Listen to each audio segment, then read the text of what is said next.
சாதியை ஒழிப்பதற்காக எந்த கொள்கை அரசுகிட்ட இல்லை, அரசியல் கட்சிகிட்ட இல்லை, அதிகாரிகள்கிட்ட இல்லை, சாதி தலைவர்கள்ட்டையும் இல்லை.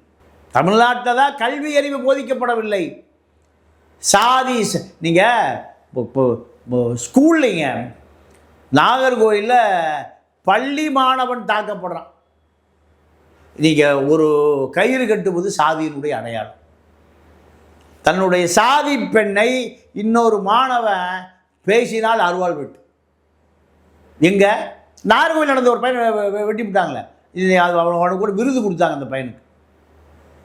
அப்போது தமிழ்நாட்டை பொறுத்தவரை தெற்க தேவேந்திர உலக வேளாளர் முக்குளத்தூர் சண்டை, வடக்க ஆதிகுடி பறையர்களும் வன்னியர்களுக்குமான சண்டை, குடிசை கொளுத்தப்படுகிறது, வீடு எரிக்கப்படுகிறது, கொலை நடக்கப்படுது. எல்லாமே இல்லாத சாதி தான். தந்தை பெரியாரும் அம்பேத்கரும் எதற்காக தன்னுடைய வாழ்நாள் முழுக்க, காமராஜரும் கக்கனும் எதற்காக வாழ்நாள் முழுவதும் பாடுபட்டார்களோ அது எல்லாமே 1% கூட இல்லாமல் அழிக்கப்பட்டது. இதனுடைய விளைவு தான் இப்போ